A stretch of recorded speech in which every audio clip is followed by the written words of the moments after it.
Hello, hello, hello, and welcome back to Set Your Soul on Fire. I am buzzing to be back with another guest episode, and this time I am coming to you live from Nature & Co in Oma. Big shout out to Richie for the use of the space.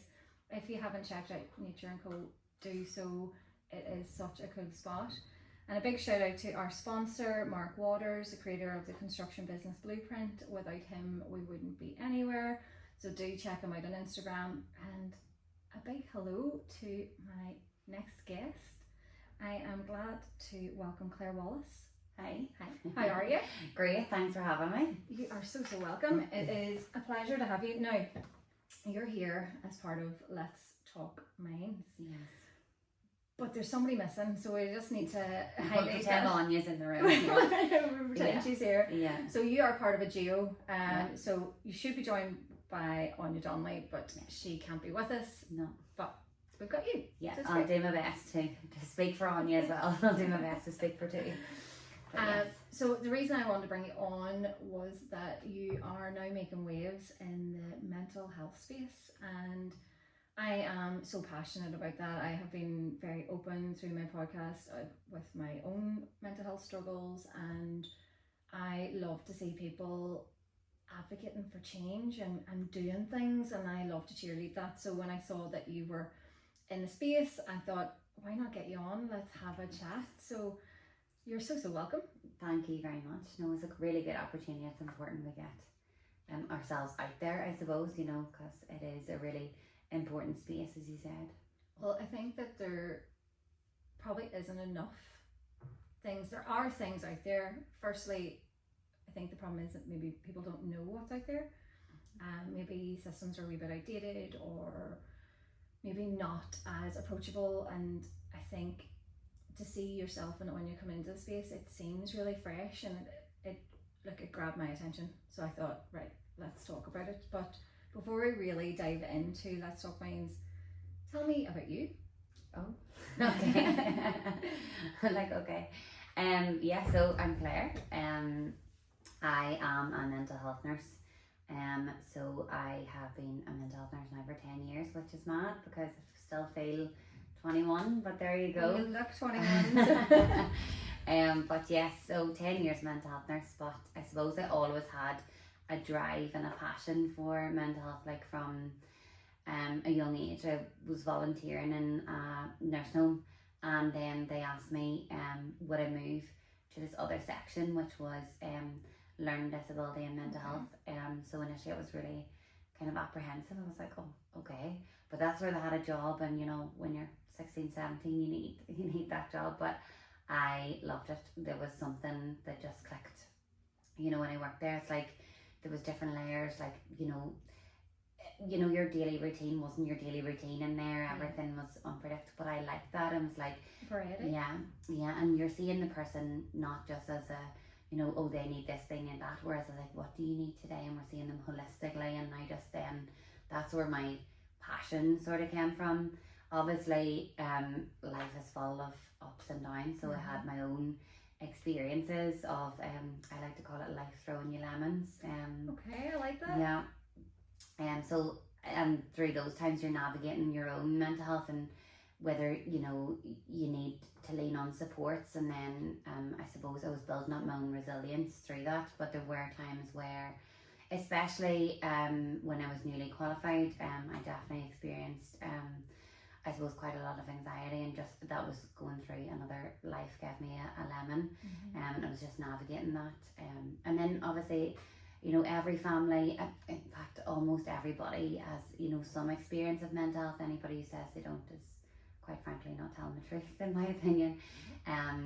So I suppose there's just always been that passion, and I have this massive drive to learn more myself. Like yes, I say I'm 10 years qualified, I have 10 years experience, but I do not know everything. There's so much more I need to know. So I have continued to develop myself. I suppose I've did the postgraduate course with Queen's, and I did that in perinatal mental health. Okay. And that was one of the big interests I had. It's about I suppose women navigating through pregnancy, where they might have a pre-existing mental illness, or that during pregnancy they have then, you know, experienced either perinatal depression or postnatal depression, anxiety. So I wanted to make sure I could help them in the best way possible. Amazing. So through myself and that, I've done CBT courses, and at the minute I'm doing a coaching course. So I'm always trying to get better, learn more, so I can help more. And I suppose that's what got us here today.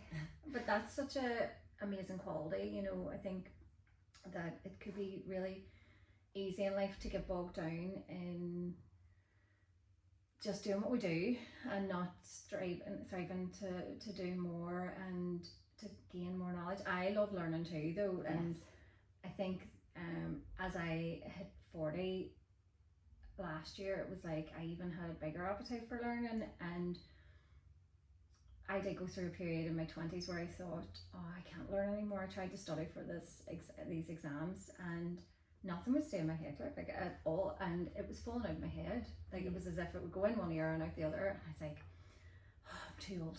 I should have learned all this when I was like 20. I think it was early 30s at this stage. I was like, it's too late for me, and that's the story I told myself at that stage. But what I realized then when I started learning other things was that the subject matter, I was just gonna say, wasn't interested you in weren't it. interested in it. I didn't need to know all the bones of a horse. That's what it was. We're not saying. So now I'm learning, like as we started before we hit record, I was telling you that I'm learning how to build AI systems. Like never did I think that I would have that capacity, but I think we always need to be wanting to improve ourselves, and that want to improve ourselves, I think, can help our mental health massively. Huge. It's a massive driver, and you're growing, so you're going to help people grow. Do you know what I mean? Because you're going through education, through learning, and you're realizing stuff about yourself just like you did. You know, never did you ever think you'd be able to build those AI systems, but that's built up your self-confidence, your self-esteem, you know, your drive, your motivation. So as you say, there's so much can be said for that. Everything's so linked though, isn't it? You know, that ripple effect massively just goes everywhere. Now you talked about like your own struggles where life handed you lemons. I absolutely love that. You need to trademark that before it's stolen. Do you think that it was a role that you'd went into where you're dealing with big heavy things and holding space for people? Do you think that was a byproduct? Yes and no. Like I love that, because sometimes, you know, when you're young and I suppose like you know, I can't say that I had a terrible life, you know, but sometimes you can get bogged down in the stuff that's looking back really not important. So I was really grateful for work because it sort of grounded you, you know, then to be like, actually, let's not sweat the small stuff, you know, and focus on, you know, helping others for now. So no, I think work was a good driver when life handed me lemons, but when life handed you lemons and they weren't the small stuff anymore, yes. I think work always was a good driver, because I suppose as I say, I was always learning. So it's like either learning to build up resilience, but it's important as well when life gives you lemons, you're not bringing that to your workplace. So I suppose that was maybe a harder thing to do whenever, you know, you are struggling yourself. But then it's about leaning on your right supports and knowing what helps you, and that's something, you know, I've learned over time and continuing to build on. I think knowing what helps us is an ever-changing thing, isn't it? Absolutely. It all depends on your circumstances, or, you know, what life is throwing at you, because that thing mightn't work for you anymore, you know, depending on what's happened.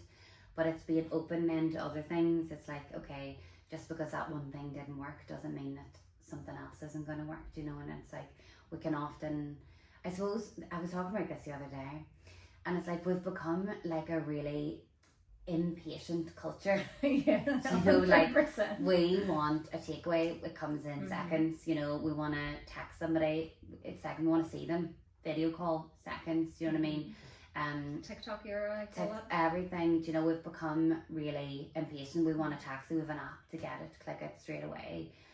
So then when it comes to fixing ourselves, you know, it's like, oh, we felt a bit sad now, we want it to be fixed just like that. But it's like, we have to be patient, you know, and we have to try loads of different things, and I think that's something that we as a society our community need to get better at, you know, because we're used to getting things like this. It's the attention span.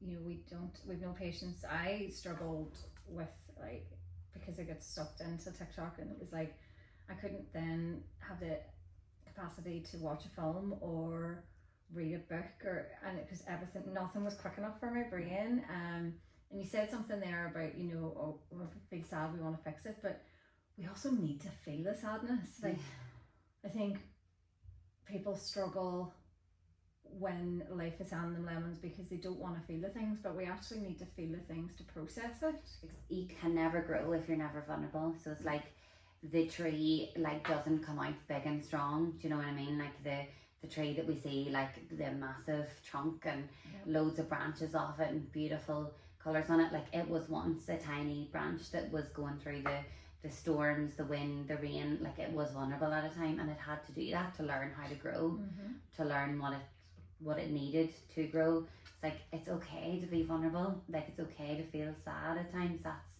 as you said, we need to be able to do that to then know what helps us grow, like, to build our resilience. Yeah. So we do need life to throw us lemons every once in a while. I mean, it's by no means, it's not pleasant having to go through hard times, but it does. I know all of mine have strengthened me not so much now, and also now I know that I can survive things. Doesn't mean that hard things aren't still going to come at me. Absolutely. I know they are, but it's gaining the tools, gaining the trust in yourself, actually. Yeah. Like, I think trusting your own thought process, trusting your own gut, you know. I was a massive overthinker. My anxiety was so severe. Like, I couldn't even go in and get, like, a jar of milk in the shop. It was like so debilitating. Oh, I just couldn't cope with people, too many people, and I'm still not great with too many people, but more so just from an energetic. But your way. awareness of that has got so much better. So it's I like can you manage can, it. I can remove myself.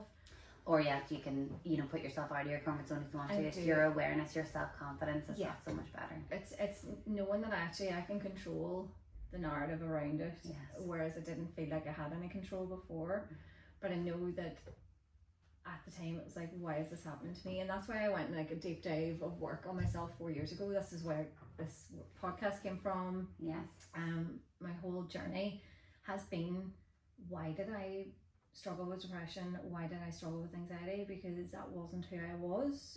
So where did that come from? Yeah, it just attached itself to you. I think that's a really important thing to tell everybody or anybody listening. It's like, you're not your anxiety, you're not your depression, you're not your psychosis, whatever you're experiencing. It's a shadow that's attached on to Sonia. Do you know what I mean?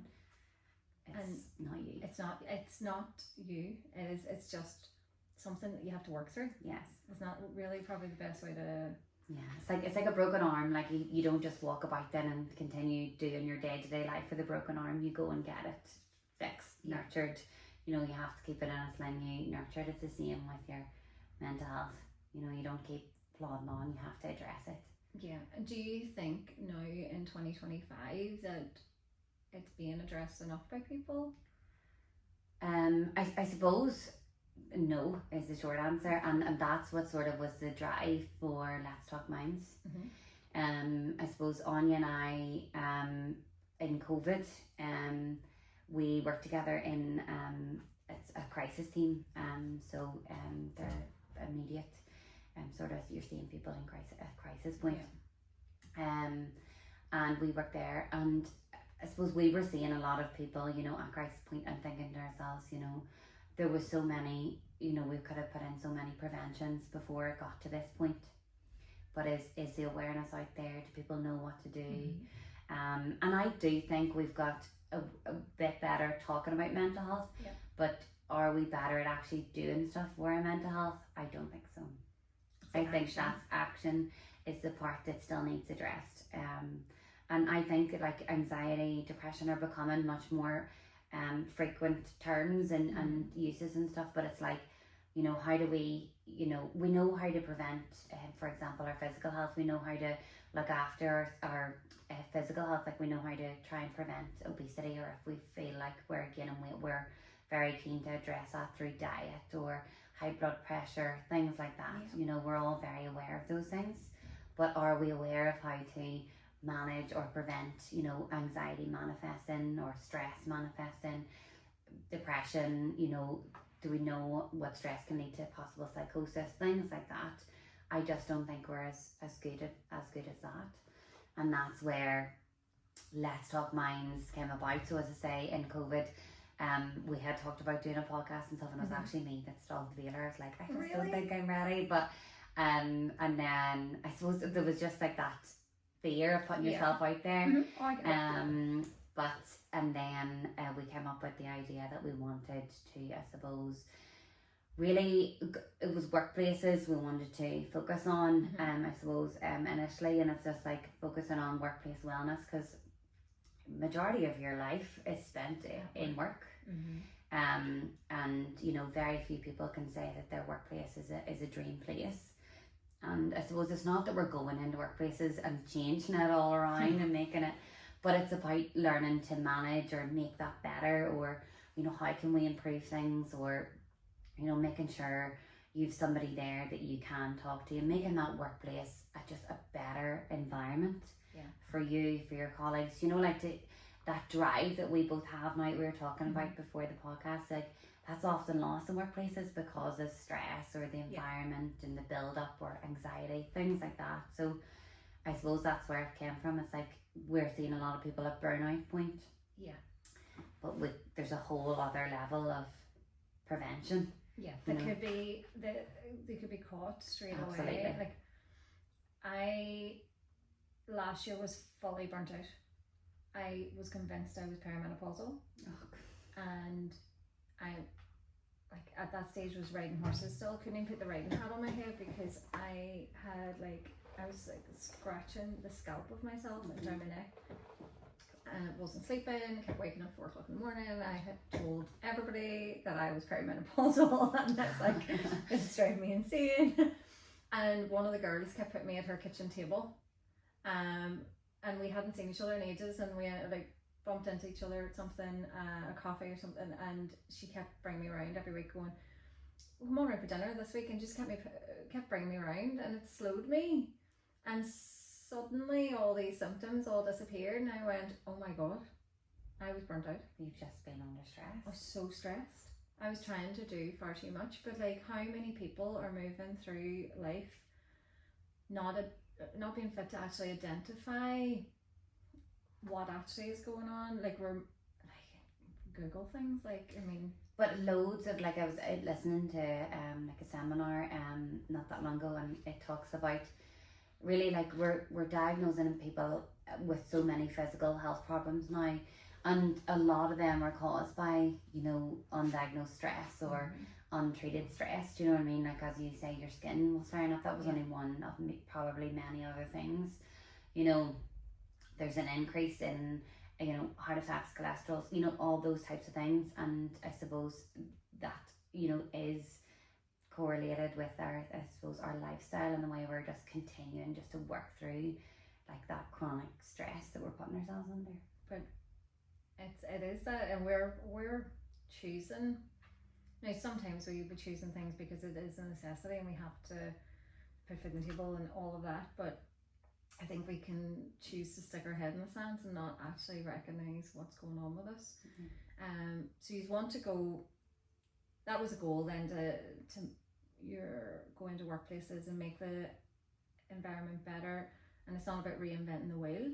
No, it's giving people the basic tools. The tools, and I think that's the thing. I think there's really good awareness, as I said before. Like, we know what anxiety, depression is, you know, psychosis, things like that. We know what they are, but do we know what to do to prevent them? Do we know what to do when they manifest? Do we know what, you know what I mean? Do we know what they look like? Exactly. So it's talking about those things in actual simple terms. It's like focusing on prevention rather than the cure. Yeah.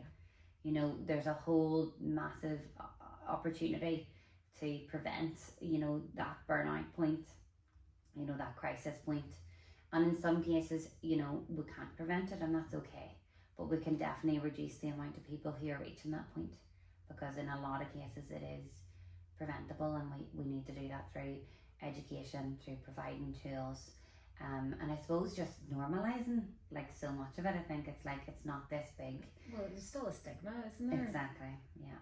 You know, I as I told you last week when we met, that I ran a mental health charity for equestrians, and talking about mental health in the equestrian world, like I was essentially the first person to come out and do this in the industry, like really publicly, and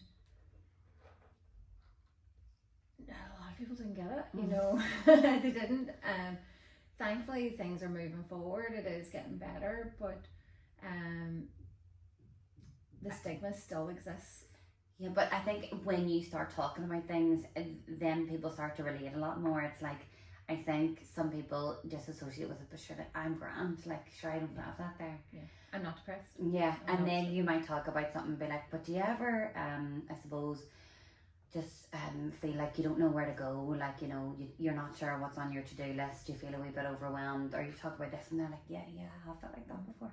I'm like, alright, okay, so that's what I'm talking about whenever that builds and builds and builds. So they will relate to aspects of it. But yes, as you say, if you say, you know, do you have depression? It's no. And it's not that they do, but it's just learning about what can build. Yeah. You know, what are the building blocks that actually, a bit like a Jenga thing that could come tumbling down. What we need to be aware of, you know. So. Yeah.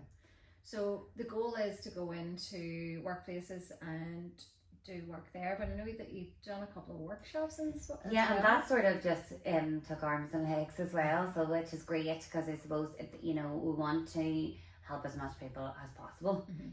So we have been doing workshops, and that's definitely something we want to keep doing. So we've got great feedback from the workshops. It's something we like doing, and you're captivating like an audience of all different people, which is really nice, and everybody comes together in one room. And I think that's another good way of normalizing, you know, doing things for our mental health. You know, like we go to the gym for our physical health, and that's never seen as a bad thing. But you know, oh, you're going to a mental health talk. What's wrong with you? Actually, nothing. I'm good. I'm just I'd like to learn. I'm really fine. Actually, it's just I want to keep building and make sure that I have all the tools, like when life throws me a lemon, or I can help somebody else out, or do you know what I mean? It's just like, what's wrong with learning, you know? And so I think it's just like normalizing that whole subject. It's also then the part of bringing people together and the human connection. Huge. And that energy of like-minded. Absolutely, and we missed that so much in COVID. And then I do think we're still, I know it's quite a while ago now, we're still talking about COVID, but still I still do, I even think with workplaces, like they're like, oh, you know, do you do online? No, we prefer to do in person. Like, look, we'd rather meet in person, then we can maybe it's online to a certain point, but it's like everything now is so digitalized, and I just think that there's something about that human connection that people really open up. And like we feel it too, like the energy in the room, do you know what I mean? Like, and then we end up opening up about different things as well. It makes it more special, I think, and it allows a realm of, I suppose, a safe place for people to be vulnerable and to open up, that they're not going to get online. Like, I do think the online thing is kind of, has been done so much, and people are actually shying away from it a wee bit more now. Well, you'd like to hope so. You know, because I think people want that in person. Well, like human nature is wired for connection. Like we're designed to have connections. You're like, we have spoke online, but it's not until you meet in person that you're like, oh yeah, okay, and you really connect, and as you say, you spark off each other. You get to, you know, it's energy. Like it's like dating. Like oh yeah. It's like dating, but it's knowing that, like, but the energy. It's a big difference. So and that's what we really liked about our workshops as well. So, and there's always been lots of lovely food at them so far. Love the priorities. The food's been great. So that's also number one. No, I actually know somebody that went to the little one in, was it the Thatch? The Thatch, and they had a wonderful evening. It was so good.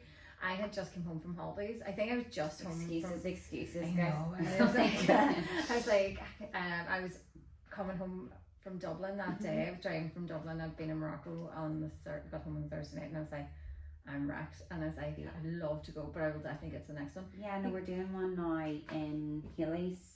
Yes, also with the good food. I mean, I have not been there, so I'm excited for that.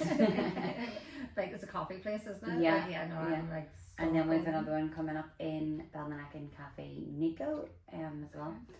So yeah, we're just, but it's summertime, I suppose, you know, It's harder. everybody's on holidays and things like that. So we are a wee bit more sparse, but once we get back into the September routine. And I think, actually, do you find that in your work and stuff that people's mental health dips more, you see more higher numbers come the winter? Or... Surprisingly, it's the other way around. Really? Yes. And I think, so like, yes, February time you would say, I think you expect it like December time, but look, here every year is different. But if I was to say a sequence, I would say summertime is harder. I would have really thought it was wintertime, I suppose, with like, because of the darker evenings and all that. But then that's, I suppose, my own bias on it, because the winter was harder for me working outside. But I think you could be right, like, you know, there probably is a lot of people that are struggling with wintertime, but they're not at a crisis, or they're not coming, do you know what I mean? So I suppose, but people at crisis point, maybe it has been going on from wintertime, and then we're seeing them at summertime, do you know what I mean? Yeah. And are you still part of the crisis? No, so now I work for the mental health liaison team. Okay. So that is a team that's still based in hospital, and I suppose we aim to see people from the minute they're in the hospital to the minute they leave. I suppose it's like, you're not just seeing people who are solely there for mental health. We do see people there for mental health, but for example, people go into hospital and they might get news that they never expected. Okay. And then they are there for their physical health needs and things like that. And it's like there's a whole adjustment period to that, and they might need mental health support. I suppose it's that biopsychosocial model, so that's where the mental health liaison team comes in. Okay. Or, you know, you could be, I suppose, somebody who had a pre-existing, was doing well, but then their physical health has meant that their medications might have to change, or their circumstances have just changed. So we will then get involved. So a broader spectrum, you could be lots of variety. Yeah, yes. Variety is good. Yes, very good. So talking about the system, how do you think the system works for mental health? Like, what could be better? Lots. Lots. And I suppose, you know, it's not that, you know, every team there is doing their best, and I know that, and I, you know, of all the teams, like, you know, I can't speak highly enough for, you know, the people I know, they are, but we are limited on resources. We are, there's so much more resources that need to be there, you know, our addiction services, like the resources there. I mean, within the NHS, I suppose we do have services there, but you know, they're full, you know, they're saturated, you know, so the waiting lists then become very long, and when you're ready to change, you know, you can imagine being told it's a waiting list of months, you know, that doesn't really leave you in a very motivated place. I mean, there are really good community and voluntary services, but they're also getting saturated, you know, so the capacity for everywhere. And then even with our, you know, I suppose when somebody's doing well and you're trying to get them back out into community, the resources of that, because that needs to be a gradual thing, really. It's like, that can be very overwhelming, you know, even putting yourself back in your shoes with your anxiety, as you were talking about there, like putting yourself back out into community again, it's very overwhelming. It was horrendous. Like, so really, ideally, in an ideal perfect world, you know, you would like lots of like support networks, or like a you know, one-to-one with somebody who you built up a relationship with, that can then gradually help you do that step by step. But the reality is, you know, they're not there. Like I went through CBT. Yes. And had worked with an amazing lady, and part of her helping me get back out was like a couple of our meetings. She made me meet her in Duns. Yeah. I was like, oh, I have to go out and with the people, with the humans. It's like, no thanks. But I did, like, she helped. We worked up to it, and it like That's I great. had a great experience. Like that with graded her. exposure kind of thing. But it's like Yeah. you had already built up that good relationship with her. Absolutely, yeah. So that's what I mean about, in an ideal world, I'd love more. Get all the money in the world. Yeah, like just a lot more of those services, and even like more community groups, you know. Like I suppose you have your Tara Centre here, you have your New Horizons, you have your Ashton Centre, and they are amazing services. And you know, I suppose I recommend everybody like sort of looks into them, and they're charity funded. So, but again, there's only so much they can do with the resources they have. So it's like you would like fill. That's what I mean. Yeah. The waiting lists are long, but they're definitely doing like that's and I want to stress that everybody's doing the best they can with what they have, and all those things we talked about are all things for cures. You know, what really I think the NHS isn't good at is focusing on prevention. Yeah, it's the after bit that seems to be like the and that's why our resources are so saturated, is because I suppose we have so many people needing all those resources because they've reached the point of crisis or burnout or wherever, whereas like we could actually reduce a lot of those lists if we focus a lot more on the prevention. Grabbing them earlier on in the process, yeah. But do you think like now are the resources so full because more and more people are suffering, or was it that years ago we just stuck our head in the sands? I actually think I was suffering for a long time before I even actually acknowledged it, but it was happening without me knowing it was happening. Like I was going to my bed I would go to work and come home at 5 o'clock in the evening and put my pajamas on and go to bed, and I was watching reruns of Friends because it was familiar, and this went on for months. And I hid under the radar with that because I was by myself, so nobody could spot it. And then I kept getting sick, like flus and stuff like that there. And then I went to the doctor. It was my body throwing the warning lights on. Yeah, I know that now, but I randomly threw it out to the doctor, and it hadn't been a formulated sentence anywhere until that 1 second. And I went, I think I'm depressed. And now what happened after that wasn't great because he ignored it. So that didn't help, but you know, are people just more in tune now, do you think, or are we living in a society where it's because it's talked about a bit more now, people are labelled? Yes and no. I suppose I do think people are talking about it a bit more, but I do think there's still like we're saying those resources are so full with people, but I almost think that's because I suppose it's you know, it's just because everything takes time. So like the people that are in there, I don't think it's that there's loads more people. I just think it's that the recovery takes time. And I actually think there's a lot more people out there that, like you, are continuing on and are either aware of it but scared to address it, which is very normal. I'm sure you can relate to that. Yeah, absolutely. Or there's people out there that just, you know, aren't aware that it's actually, when you do a root cause analysis, you know, they're not aware that the stress is at the root. You know, they're just carrying on. So I actually think that we need to branch out and more people need to become aware. Do you know what I mean? Yeah, but I agree. Like I think, I worry that it's thrown around a bit. Yeah. When it's not actually what's wrong with people, and it's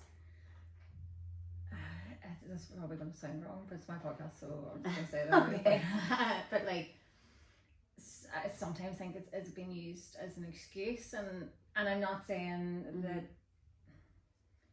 that is a thing. I worry that that's a thing, and because I suppose I am such an advocate for it, and I want people that genuinely have struggles to get help, and I just don't like it being used as well, again, I think that boils down to your education.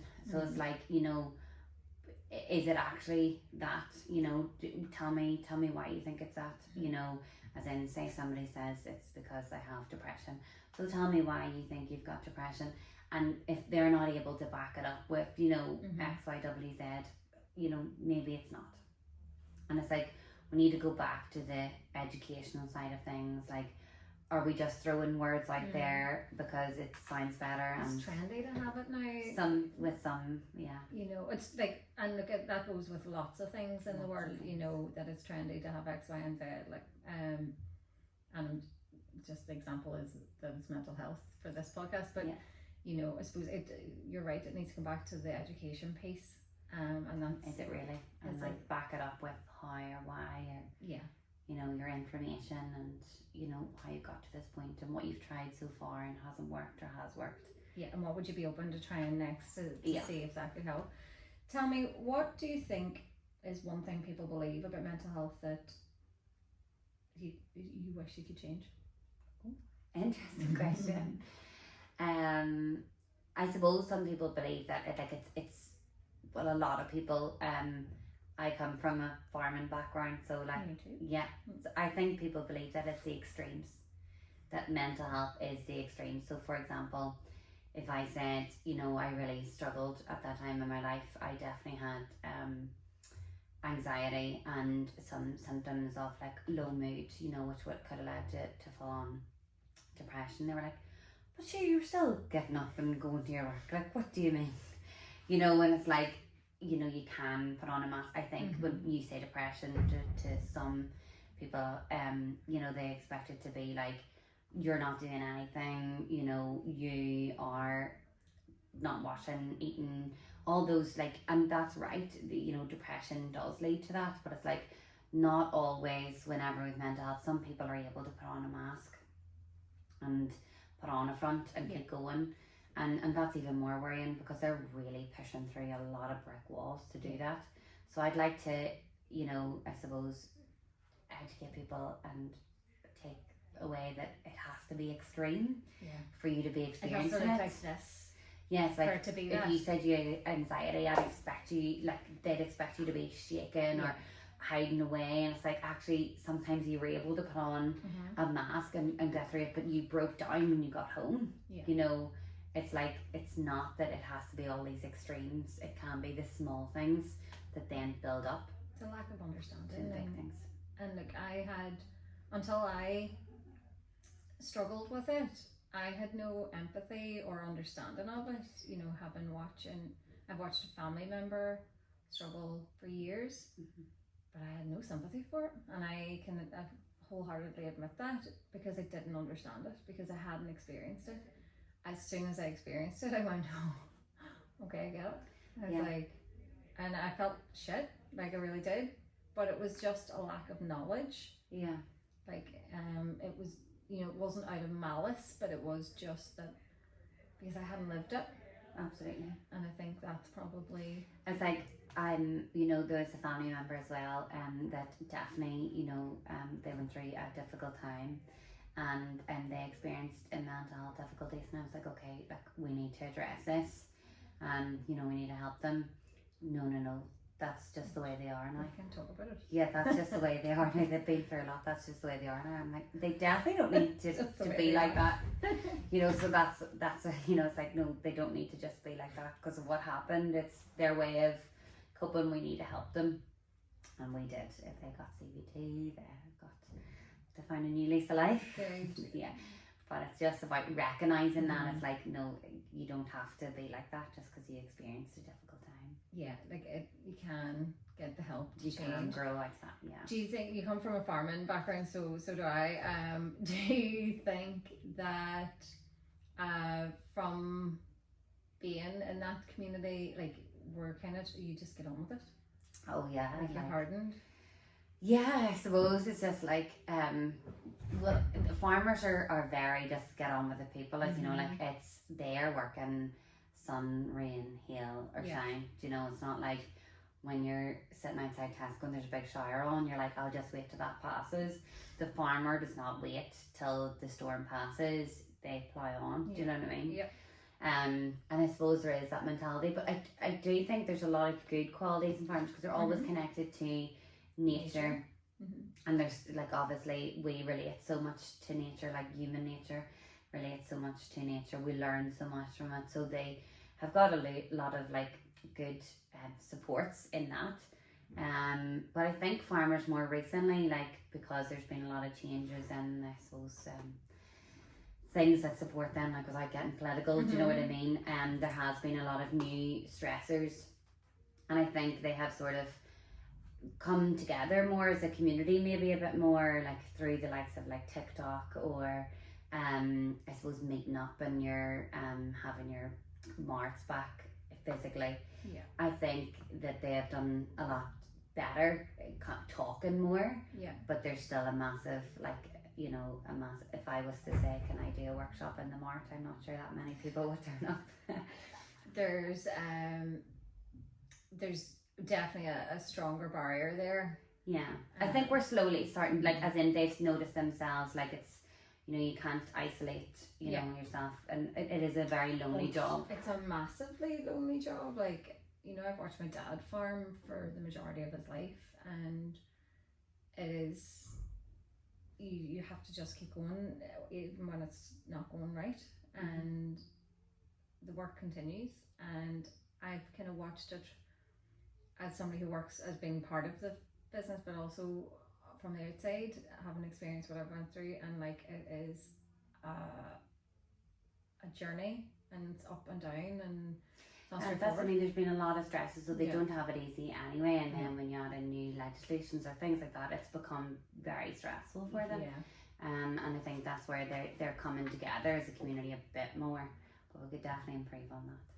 If you could wave a magic wand, I think you would just like educate everybody if you could, if you could spread yourself far and wide to do that. But how are you, like, what are the things that help you now? You know, you are working full time. You are now taking on, let's talk minds, to go out into the communities and be the advocate for change and be the voice of change, which is no mean feat. Like, it's a big thing that you're trying to do. How are you balancing? Good question. Like, I don't know. I'll let you know. I'll bring you back. Yeah, like, I suppose it's just about, like, I really am a massive advocate for exercise. I just think it really makes such a difference, you know. So I do try to get it done in the morning, because I think it's the first thing to go in the evening if something doesn't go to plan. 1000%. You know, so like, you get caught up in work, right, I'll just have to cancel the gym. Yeah. Whereas like, if it's booked into your morning, it's there, you know.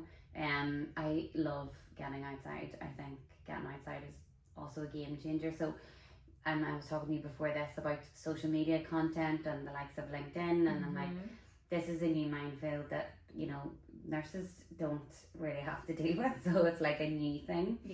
And that's definitely where I would see myself, like, the more stretched. Like, Áine is great at social media, she's very creative. I'm just not as creative, but obviously we like to share the load in that, and that's definitely where I struggle a wee bit and struggle to manage my time with that. Like, I feel like I spend a lot of time at something very small.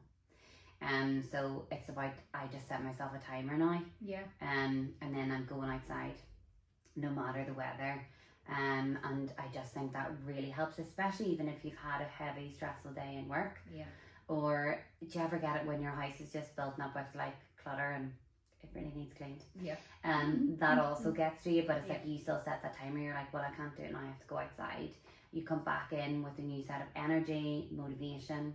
Just reset. And I'm a big believer in a grateful mindset, you know, and that doesn't mean that every day I'm waking up like, wow, what a beautiful day. But you mean you're not? No, that's and I am every morning. Right, and that is so unrealistic.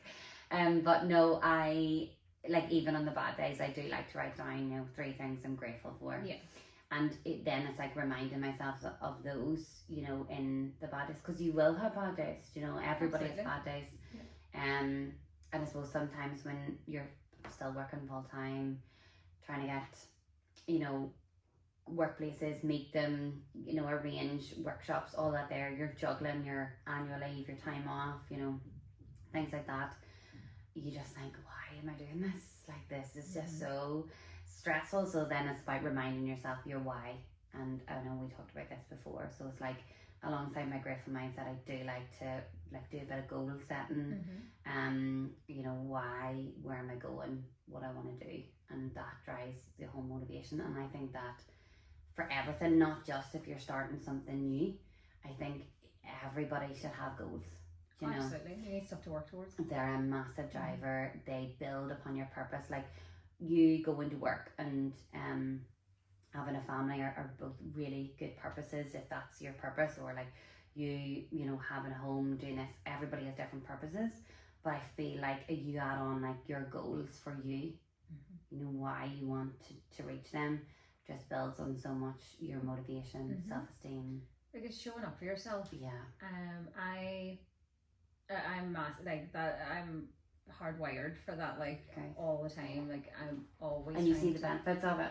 Absolutely. Like, I knew that I needed to lock in a little bit more on myself lately, and was like, right, I was saying I want to run 3 5Ks a week minimum. I'm going to try and run. So there was my first feel straight away, because it was like, I'm going to try. And so that was my soft out without realising it. And then I looked at it and went, no, that's not right. I'm not going to do that, because I'll give myself a Bible. Yeah. So then I got a running coach. And was like, okay, I need somebody to keep me accountable. But then if you're doing that, like, do you feel like you're... Well, I just ran 100 kilometres in July. Oh my gosh. And I was like, how did that happen? Class. Now, I haven't ran in a couple of days because I've actually had a bit of a wall and was meant to run today, and I was like, I'm tired, and I went, I'm going to listen to my body. I'll get back out tomorrow. But you're building on it, do you know what I mean? And you've just reflected on how far you've done in July. But I built my trust in myself. Absolutely. By showing up to do it. But also learned that, like, today, so tired, couldn't get out of bed this morning at all. Like, it was like the Walking Dead. It wasn't happening. But not beating myself up like I would have before, and went and being annoyed all day because I'd let myself down. I actually went, do you know what? I need to rest. Yeah, you do. Because it's then it's about setting yourself a deadline now. It's like giving your body that time now. Yeah. But it's like, okay, my deadline is whenever your deadline is. And then it's like you're back into that working towards that goal again. I just think that has really helped me. And that keeps me going. I love the big challenges for myself. Now, I do set mad challenges, like, but I like the pressure myself. But like, then sometimes you question it because you're like, 1,000%. Yeah. Like, I did dip a day in December. I did that in January. No, I did in December too. Did you? 12 dips of Christmas I did too. Oh, I did 12 dips. I did the full month. Oh, sorry. Mine was for a charity. It was for cancer research. But it's amazing to even do the 12. Like, class. Oh, but day 1 was like 12 degrees outside. I was like, ooh, this is great. Day 2, it was 5. And I was like, oh my God, who's in charge of me? And then as we got in through the month, like, it got colder and there was ice on it. And I was like, who let me do this mad stuff? Oh, I was swimming one day and there was ice in it. And I was like, is this okay for me? Well, something bad happened. But you know what? It was so liberating. How good did you feel after those 12 days? I'm still a massive believer in cold water. Oh, me too. I'm obsessed. And like, I talk about it all the time. Like, I went for one there recently with my friend actually, and then Áine and I went for one as well. Like, it's a massive anxiety breaker, reset everything. It's the peace and tranquility. Oh, so freeing, like when you're there. Yeah, but it's even not like building yourself up to it. Like, it's too cold, I'm not going to do it. Then you're like, I've just done it. Again, self-trust, confidence in yourself. So I'm a big believer in goals, I suppose, when you say. Yeah, and I think that more and more people need that. Yes. You know, the thing to work towards. But they don't have to be huge. Do you know what I mean? They could be small, and it's just like you set yourself goals, and you'll have that drive. You know? They can be, like, I always say this, like, they don't need to be the mad things that I set myself up for. I like the big mad things because it depends on your circumstance in life. Like, you can do that. Yeah, it depends on where you're at. So. And goals are adjustable to everyone. Make them specific to you. You know, make them achievable as well. Yeah, and adapt and go with them. Yeah, and don't be scared to reset. I think that's that from if you don't achieve something, you can always go again. Absolutely. Like, you know, I just think they're a great driver yeah. and a good coping skill, because they build your resilience. You know, Yeah. they build you up, like as in you've proved to yourself Okay. you can run 100k Yeah. in July. Like that's something you never thought you would do. I never. It wasn't even on my radar. Like I wanted just to lock in a bit, and I think then I locked in really hard. But it's great. Like to achieve that, I was buzzing. Exactly. You know, and I know, well, it's a stretch goal. You know, it's stretching yourself beyond where you think you're capable of. I think and that's something we nice want to bring into workplaces as well. It's like, you know, then, you know, if you set your goals individually in your workplace, then you'll come together to set goals together as a community to build better goals for your business, for your employer, because you then end up being driven again. Yeah. It's not this place we associate stress and burnout with.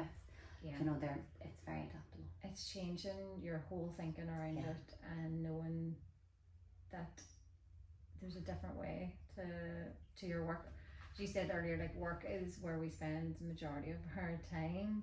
Yes. It needs to be, okay, you're not going to enjoy it. No, you know, it's not all sunshine and lollipops. No.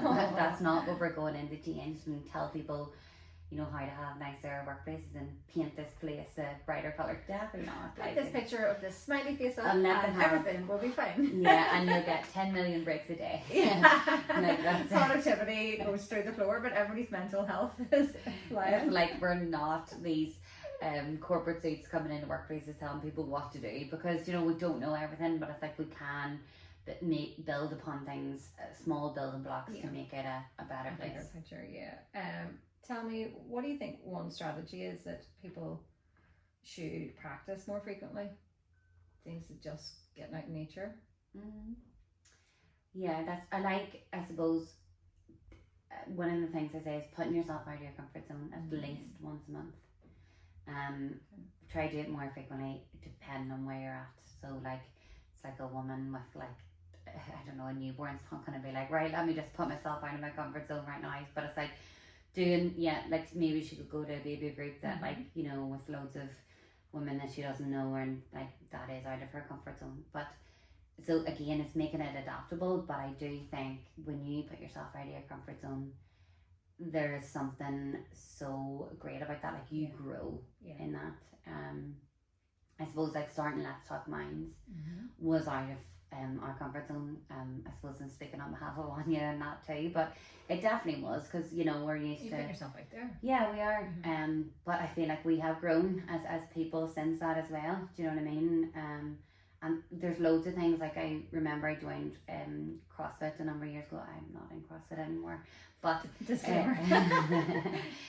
But you know, that was out of my comfort zone. It's like I went, you know, not knowing anything about it. I definitely was not the fittest I have been ever, but I loved it, you know, and it definitely built upon my self-confidence in myself. And there's loads of things like the cold water dips. I did that with my work colleagues, you know. I was like, here, just wanna do this challenge, like, you know.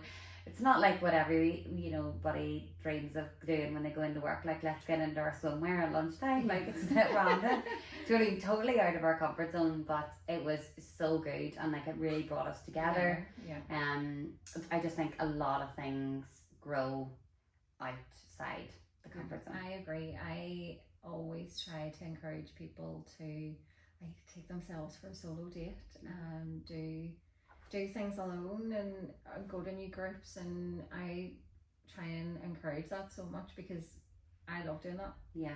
Because I think I just love being uncomfortable. But one of my goals is to work on being comfortable in the uncomfortable. I work in sales, so I want to really strengthen myself in that. So it's pushing yourself to do new things.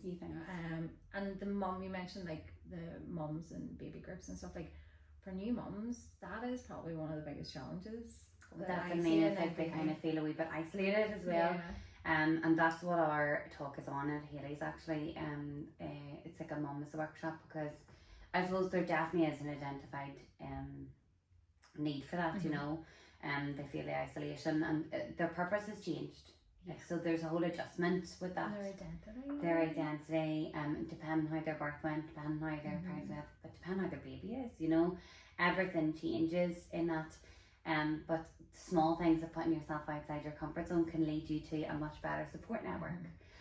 You'll find somebody who's so relatable to you, to your specific circumstance, you know, because maybe your friends have all, you know, had dream babies, and yours, not that it's not a dream baby, but your circumstances are different. And then you go to a different support group and there's somebody there who's experienced the exact same things, and you know that you will grow together or help each other out. Do you know what I mean? So again, another good example of how it just strengthens your network. And I think that's what everybody needs, is to make sure that to build their network, to build their support system, and to be brave and say when they're not doing okay. Or, you know, I went through, like, I've moved through my whole life being stuck in my masculine and not showing emotion. And I don't know whether that came from the sport that I was in, growing up on a farm. You know, that resilience piece in me was really strong. But I actually then blocked so much so that you were never being vulnerable. Never. I couldn't show any weakness. Like, that wasn't a thing. Couldn't do it. But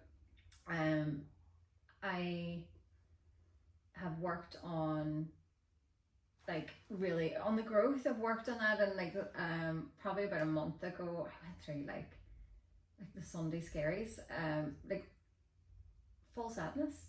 And I said to my one of the boys, who's like one of my bestest friends, I was like, I need to like talk about something. And he was like, okay. I was like, I need to like offload. And he's like, okay, you never do this. And I was like, I know. I was like, I'm like sad. And he's like, what? And I was like, yeah, it's a thing on a Sunday. I was like, don't know really where it's coming from, but I was like, what I'm going to do is I'm going to talk to you about it. I was like, so that I can identify it. I was like, because me previously would have not acknowledged it. I wouldn't have talked about it. Would have just been like, oh, let's deal with it and bury it. And it was like, actually, my friendship with him is even better now because I shared, but it's knowing who your support system is. And I think people need to really find their safe places, whether that's going to new groups. And like, you can meet new people at these new groups, like, that could become such a massive part of your life. And that's what I mean, you know, in a short space of time. And that's totally okay, you know, because as we change and grow and move through life, the people that we have around us can grow and change and develop as well. Absolutely. If you had all the money in the world, lovely. What country would you live in? What would you do for mental health? Oh, for mental health? I'd probably pump loads of money into prevention services and like early intervention, education. You know, when I say pump loads of money into it, it's difficult to see what that would look like, but I suppose I would definitely. Do you think the school systems could do with more like, earlier? Like, there's a really good, I read her book, I've just forgotten her name now, but it's My Happy Mind. Okay. And she is sort of getting into the schools, because I suppose, you know, children, their brains are like sponges, so it's the best opportunity to get in there, but it's also they're going through so many changes. Like, you know, everybody thinks back to that time, it was turbulent. Like, we're going through so many different changes, like puberty, friendship groups, everything. It's like you're going through a roller coaster and you don't realise it. And then not everybody's home life is straightforward as well. So, you know, they maybe need help with that. Whereas all you had in schools, you know, was your counsellor, and some children didn't want to go to that because they didn't like leaving the class to go to it, and then everybody was asking, you know, things like that. Whereas like maybe normalising more that everybody goes. Yeah. Everybody goes to make therapy cool. Yeah, that's what I'd like to do with like workplaces, like no, not just the workplaces like that you know, can afford it or that have a budget to spend on that. It's like every workplace really needs to invest money into this. Yeah. And I suppose more early intervention in the fact of, you know, like you would have people doing physical checks, like, oh, can I check your blood pressure? Can I check your heart rate? It's like, well, can I just have a chat with you? Yeah. It's like, so I'd pump loads more money into, Sit and have a wee cup of tea. yeah, just human connection, early Yeah. intervention, opening up, normalising all of that so that we don't reach these, The critical points. yeah. Yeah, which That's too many nice. people are. Yeah. Something that is, I suppose, bouncing around my head lately is men's mental health. Yes. Like, what's your view on it? Like, are men becoming, like, the critical point? Is it men that are hitting that more? Okay, you know, statistically, yes, you would see that men, you know, are more at crisis point, but haven't come into services either, you know, so they would reach that crisis point, Yeah. but they wouldn't have been to services and things like that, you know, they wouldn't never have. Do you think it's reached out just for like, help. it's a harder space for them to show that vulnerability? Absolutely, I really do, and I think, you know, there's definitely a harder thing to crack, and with going into workplaces, I suppose, you know, there is groups of men which are hoping to break down that nature of, you know, it's okay to just to talk, to normalise how they're feeling, do you know what I mean? So, but as you say, that's a whole big project on its own, do you know what I mean? It's standalone, really. Yeah. That end, like, there's a men's group. There more and more things are happening now. There's men shed. There is loads of groups, but it's like, you know, are people attending them? You know, and you know, are they? We know about them. Does everybody know about them? This is the thing. I think there's loads of things that exist, but I do think there's a lack of an awareness of what's actually there. So, like, if I had all the money, it would be like, right, let's create this like place where everybody knows where everything exists, you know, and to spread that. And I suppose adapting them to meet everyone. So, like, you know, we're saying that we're from farming background, so it's like maybe the times of this isn't suiting, like, you know, like the types of a farmer, or there's your dad who's juggling, you know, parenting and a job, or, you know, whatever else he might be self-employed on the side of that. It's like, where are we helping them? Do you know what I mean? So it's like, it's great, these groups, but do they suit everybody? Yeah. Do they fit in round? There was a wonderful event in Belfast recently in the ACC called Redefining the Alpha. And I didn't get to go, but the reports of it were great. And I must read up on it. So they're doing another one, if you check them out on Instagram, and it's all around men's mental health. He's bringing in lots of speakers, panels. He's really working on changing the narrative, you know, and really opening it up, which is great to see. But you know, there's things locally, like as you said, the men's shed and stuff, but I suppose it's just educating the men that it's okay to normalise it. Yeah, I suppose. And then it's about, that's I suppose why we're focusing on the workplaces as well, because you are getting large groups of men then, you know, who are being, but again, it's not like they're volunteering to, you know, engage in this workshop, you know what I mean? They're kind of like, oh, we'll have to go here today. But then when you're there, you get them to engage, and that's all through that human connection. Yeah. And we can talk about a lot of the things what we talked about here, you know, like that goal setting, like small things they can do just for themselves. Yeah. But that then will ripple into their workplace, and they will start to become more open, things like that. It's just down to how you and Áine show up in this then, you know, and make the space safe for them, which I know that you'll do wonderfully. So just to wrap up, this has been brilliant. I've absolutely this has been very great. Where can people find you and what's coming up?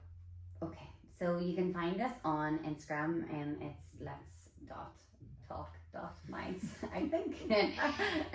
But yes, you can find us there, and then we're also on LinkedIn. So I'm under Claire Wallace, and Áine's under Áine Donnelly, and then we have our page connected there. Send us a message, connect with us, do whatever. We also have a website which is linked on our Instagram page with what we do in workplaces, like the different types of workshops we offer.